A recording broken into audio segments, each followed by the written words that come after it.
학교에 전과자가 왔다고 다들 난리고만. 물론 보고 물론 보고 물론 열심히 찍고 스토리까지 올리고. 바로 올리고 바로 왔죠. 자, 세 번째 촬영입니다. 이야. 사실 이제 아까 찍었던 거는 옆에서 질문을 많이 해줬지만 목소리가 다 안 들어갔기 때문에 홍익대학교 신수공학과에 제가 재학 중인데, 신수공학과는 이제 영문 명어는 Materials Science Engineering인데 S가 중요하다. 다양한 물질들 다루기 때문에 Materials가 들어갑니다. 자, Material Science Engineering MSE의 5가지 분류. 자, 배터리, 반도체, 철강, 디스플레이, 나노재료 이렇게 있습니다. 아무튼 이렇게 있고, 이게 메인 스트림이지만은 이제 다른 하류 스트림, 약간 많이 안 가지만은 존재한다. 다양한 분야로. 일단 커리큘럼입니다. 홍익대학교 신수종합과 기준으로 만들어져 있고, 왼쪽부터 세로줄 기준으로 설명을 드리자면은, 맨 왼쪽에 있는 거는 기본적으로 신수종합과라면 배워야 되는 것들. 두 번째 줄에는 반도체 관련 커리큘럼. 세 번째 줄에는 에너지랑 약간 배터리 관련. 그 다음은 디스플레이. 그 다음은 금속. 그 다음은 유체 연력화학이랑 전기화학 이런 것들이 있고요. 여기 맨 마지막 줄에 실험 과목들이 있습니다. 다 재밌는 과목들이고 참 많은 것들을 알 수 있고 교수님들도 참 좋으니까 많이 와주세요. 네. 네. 세라믹이 아, 되게 큰 걸로 알고 있거든. 크지.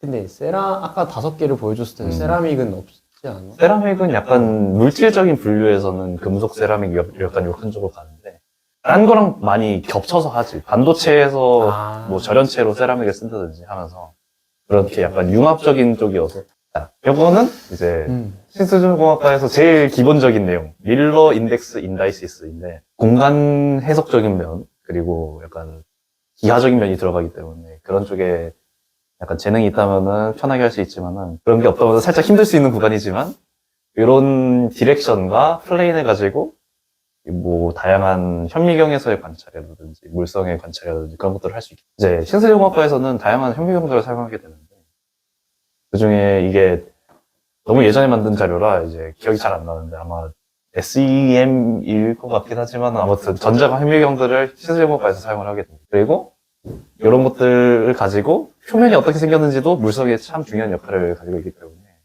그런 것들을 관찰하는 것도 신소재에서 다루고 있습니다.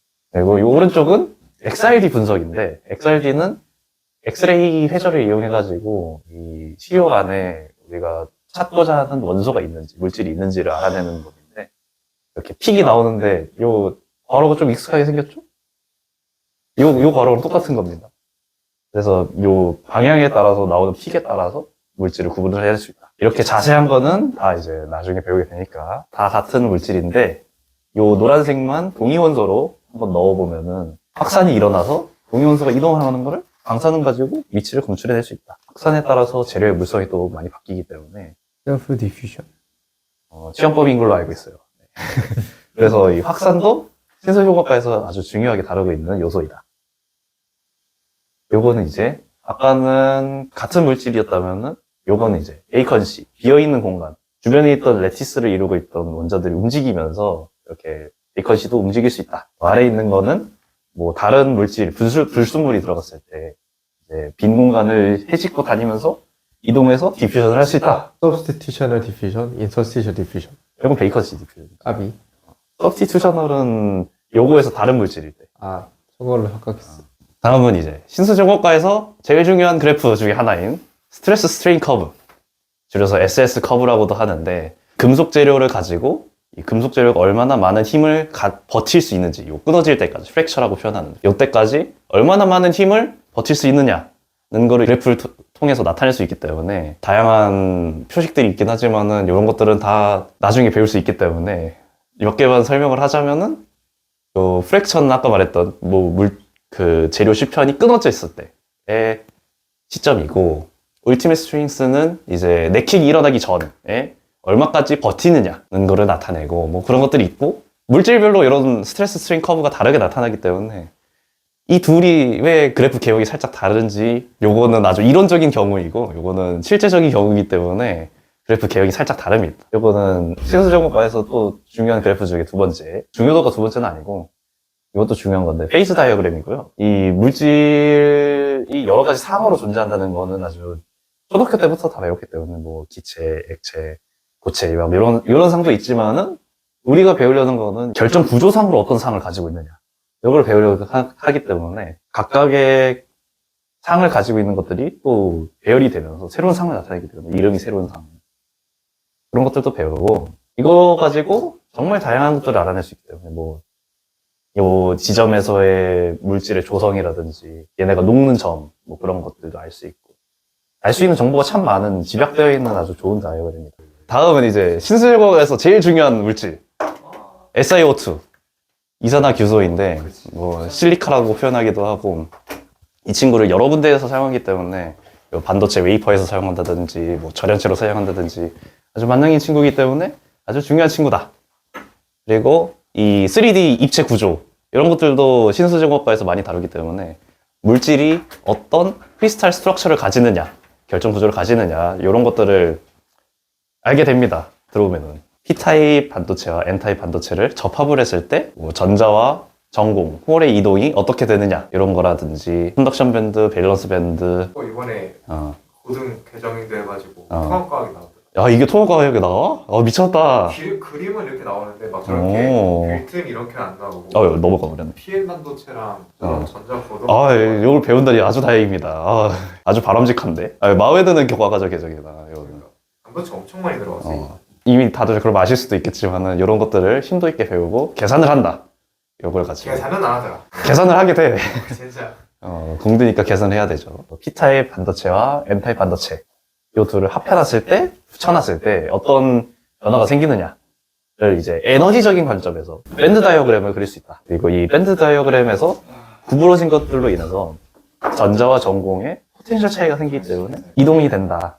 캐리어들이. 요거는 이제 모스펫의 구조인데 약간 이론적이고 가장 간단하고 무식적인 구조라 현재는 이렇게 잘 안 만들고 이런 거는 다 학부 수준이라든지 그런 데서 공부할 때라든지 뭐 실험실에서 좀 가볍게 만들 때 이럴 때만 사용하고 모스펫이 왜 모스펫이냐 여기 중간에 보면은 메탈, 옥사이드, 세미컨덕터 해서 앞글자를 따서 MOS가 있고 펫이라는 것은 필드 이펙트 트랜지스터인데 요 게이트로 써져 있는 G에다가 전기를 가했을 때 그걸로 인해서 생긴 자기장이 있다 보니까 전자의 이동이 왔다 갔다 변화가 생겨서 이렇게 이쪽처럼 변화가 생겨가지고 전자 이동의 변화가 생기는 걸 이용해서 신호를 전달한다. 다음은 요거는 아까 더 위에 있었던 약간 밴드 다이어그램 쪽이랑도 관련이 있는 MOS 구조는 MOS라는 다른 물질이 접합이 되어 있는 거다 보니 에너지는 연속적이어야 하고 포텐셜 차이도 챙겨야 되고 하니까 이런 그래프를 그리게 되고 전류를 가해주게 되면은 이런 변화가 생기고 에너지 레벨이 올라가고 내려가고 그걸 통해서 전자나 전공들이 포텐셜 차이에 따라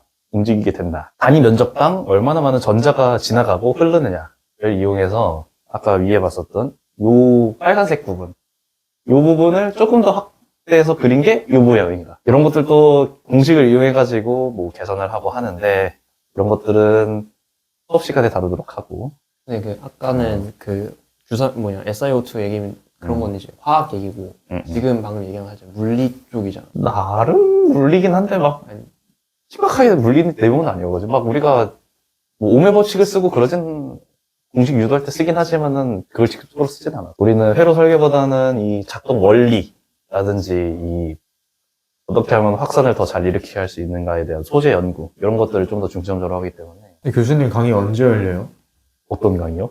교수님의 와. 신소재 공학계로 언제 열려요? 내 거? 열어줘야 열리지. 합의. 좀 살벌하긴 하지만 이걸 계산을 할 필요는 없습니다. 슈리딩거 방정식인데 그렇네 뭐야 뭐야 저거 준비가 되어 있네. 많이들 알고 있죠 이미. 약간 뭐 푸사이 가지고 뭐 상태 밀도 함수 어쩌고저쩌고 해서 막 뭐 어쩌고저쩌고 하는 거 그런 것들을 다 배웁니다. 아무래도 전자도 요 슈리딩거 방정식에 의한 양자역학을 따르기 때문에 그리고 20세기로 갈수록 양자역학이 조금 더 도미넌트해진 경향이 있어요. 상미분 방정식을 응용수학에서 배우게 되는데 상미분 방정식의 해를 이용해서 요거를 계산을 해낼 수 있다. 해가 이렇게 나오는지는 수학에서 배우는 거고 우리는 해를 이용해서 뭐 요런 알파 A는 N 파이다. 뭐 요런 결과값을 도출해내는 게 우리의 역할이니까 이런 것들을 배운다. 요거는 이제 블로시 펑션인데 요거는 아까 요 슈리딩거 방정식의 증명 과정에서 조금 더 용이성을 위해서 정의를 따로 내리는 함수라 심각하게 알진 않아도 되고 조금 깔끔하게 적혀있길래 가져온 슬라이드입니다.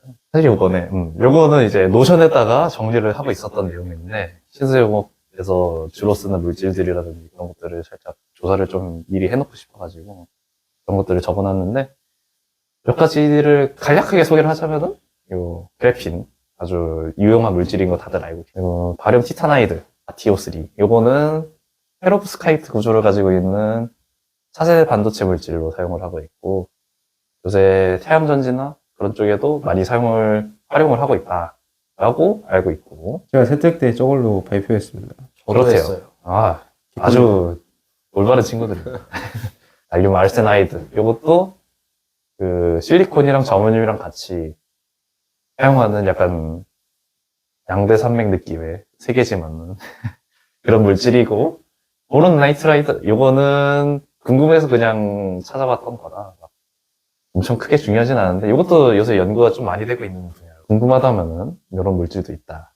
하프늄 옥사이드. 요거는 아주 좋은 친구죠. 예. 되게 연구의 역사는 꽤 긴데 이미 알려진 것도 많고 이미 활용처도 많이 있어가지고 그냥 그래핀처럼 약간 만능이 친구다.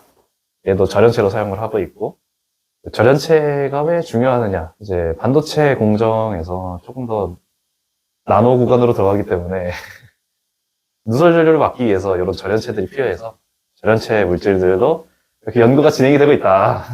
빠르게 달려서 마지막 슬라이드. 이거는 이제 신수제일과학과에서 큰 메인스트림 5가지. 이렇게 진로 및 진출이 가능하고, 꼭 여기로 가야 된다는 건 아니지만은 대부분의 학생들이 다 이런 쪽으로 생각을 하고 있고, 큰 이변 없이 이 5가지 중에 골라서 가는 편이라서. 어디가 제일 인기 많아? 인기 많은 건 아무래도 요새는 배터리 반도체. 나노재료도 요새 워낙에 조그만한 물질들, 나노 소재들이 많이 나오기 때문에 나노 재료들도 요새 수요가 늘고 있다. 이런 것처럼 조금 더 화학틱한 내용들이 많이 나오기 때문에 아까 이상한 계산이랑 이런 것들은 상대적으로 더하고 분자 구조라든지 이런 활용처, 그래프 그리기 이런 것들을 주로 하는 학과다 보니까 너무 물리랑 수학이랑 그런 게 너무 싫다 하면 일로 오시면 됩니다. 교수님 강의 언제 열려요? 어떤 강의요? 교수님의 와. 신소재 공학계로 언제 열려요? 내 거? 열어줘야 열리지. 합의.